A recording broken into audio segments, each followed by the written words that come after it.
Anda kembali di berita utama bersama saya Asri Gunawan.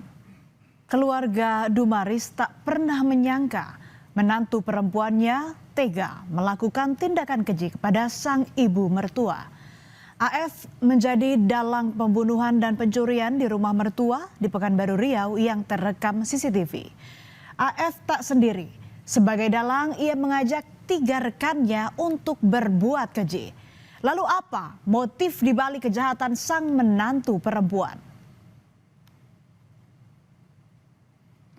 Rabu pagi 29 April menjadi momen terakhir bagi Salmon Meha melihat istrinya Dumaris.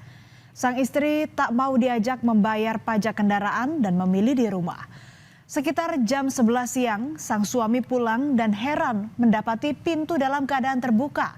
Kamar pun berantakan. Betapa terkejutnya Salmon melihat istrinya tak bergerak di kursi dapur. Menyadari belahan jiwanya sudah tak bernyawa, Salmon pun melaporkannya ke polisi. Berdalih bertamu, Rabu pagi 29 April 2026, AF mendatangi rumah mertuanya Dumaris di Kecamatan Rumbai, Pekanbaru Riau. Ia masuk duluan ke dalam rumah bersama temannya perempuan berinisial L. Sepintas tak ada yang janggal. AF bahkan mencium tangan mertuanya dengan penuh rasa hormat. Mereka pun berbincang santai di ruang tamu.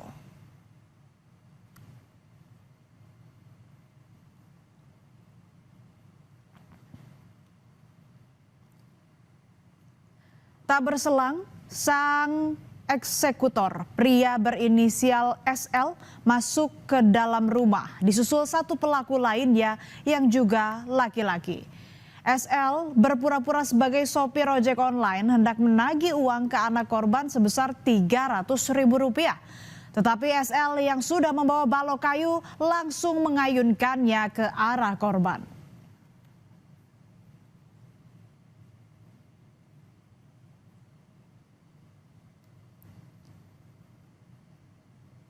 Kemudian eksekutor kaget melihat ada kamera CCTV. SL pun menghancurkan kamera pengawas dengan ayunan baloknya saat SL memindahkan tubuh korban ke dapur saudara. 3 rekannya termasuk sang menantu korban mencuri barang-barang berharga.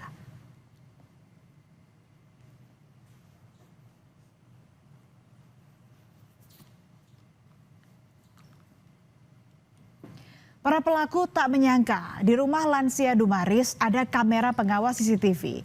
Itu sebabnya SL sang eksekutor terkejut saat melihat kamera CCTV di ruang tamu. Rupanya CCTV itu baru dipasang sebab pernah mengalami kemalingan pada 8 April. Polda Riau langsung menurunkan tim Lab 4 dan Inavis untuk mengumpulkan bukti pembunuhan sadis lansia di Pekanbaru. Dari rekaman CCTV, polisi mengungkap salah satu pelaku menantu korban sendiri. Tetapi ia sudah meninggalkan rumah sejak sekitar tahun 2022-2023. Menurut polisi, sejumlah barang berharga korban seperti uang tunai dalam bentuk dolar Singapura, perhiasan, dan ponsel korban raib dibawa pelaku. Jadi memang ada hubungan keluarga daripada kerabat sebagai menantu. Nah, dari tayangan CCTV ini juga ada beberapa rangkaian kegiatan ataupun rangkaian kejadian yang dilakukan yang patut diduga, yaitu adalahnya semenjak meninggalkan rumah di tahun 2023 itu masih adalah hubungan komunikasi yang baik ya dengan almarhumah ibu mertua tersebut. Tak butuh waktu lama, sehari setelah insiden, AF dan SL ditangkap saat kabur ke Aceh Tengah. Sementara untuk pelaku inisial EW dan L ditangkap dalam pelariannya ke Binjai, Sumatera Utara. Polisi pun menyatakan AF sang menantu korban sebagai dalang pembunuhan dan pencurian. Keempatnya terancam hukuman seumur hidup atau setara 20 tahun penjara hingga hukuman mati.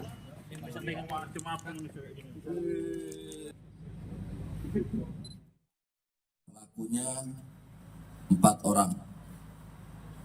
Inisial AF sebagai otak pelaku, ini masih memiliki hubungan kerabat dengan korban yang meninggal dunia.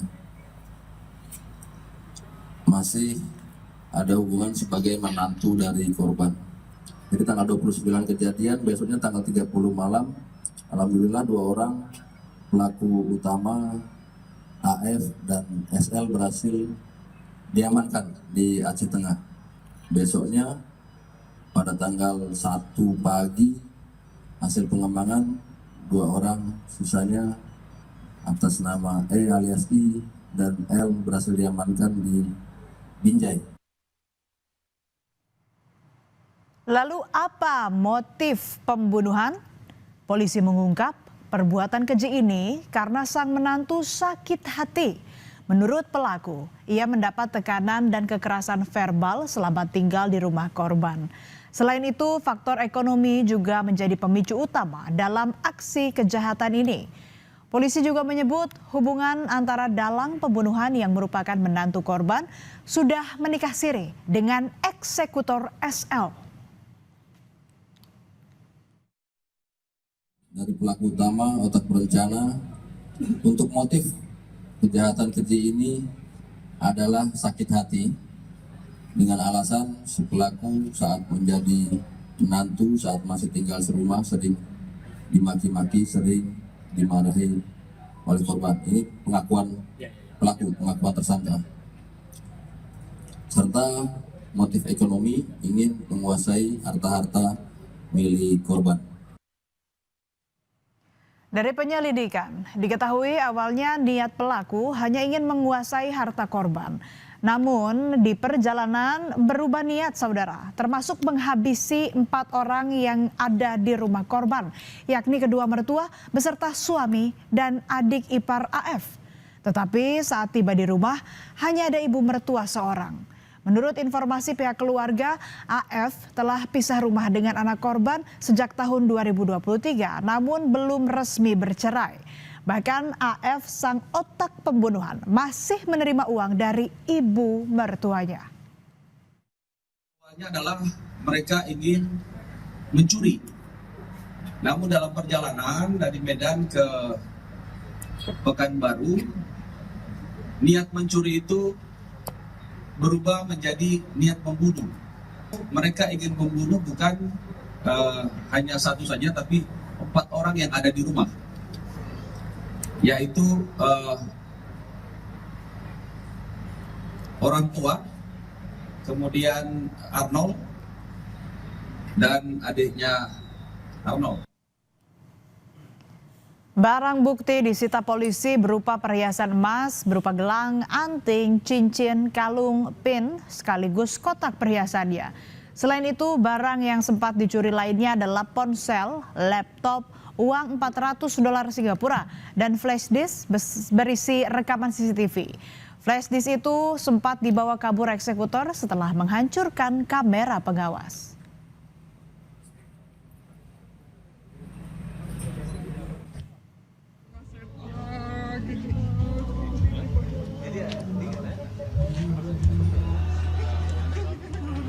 Isak tangis keluarga pecah, mereka terpukul dan tak menyangka korban meninggal dibunuh di rumahnya sendiri.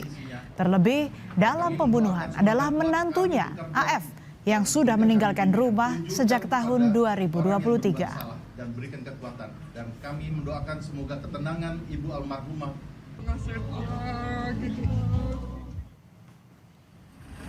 Sejumlah keluarga dan kerabat mengiringi pemakaman Dumaris di Kecamatan Rumbai, Pekanbaru, Riau. Korban dimakamkan setelah sempat disemayamkan di rumah duka. Keluarga berharap keempat pelaku dikenai hukuman setimpal karena pembunuhan berencana termasuk pencurian.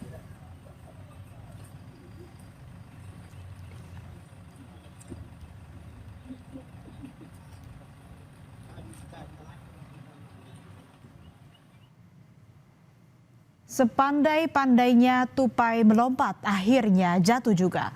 Sehati-hatinya seorang dalam melakukan kejahatan pasti ketahuan. Persekongkolan jahat menantu yang tega menghabisi nyawa hingga menguras harta mertuanya dibayar mahal. Keempat pelaku bisa dikenai hukuman penjara minimal seumur hidup hingga hukuman mati.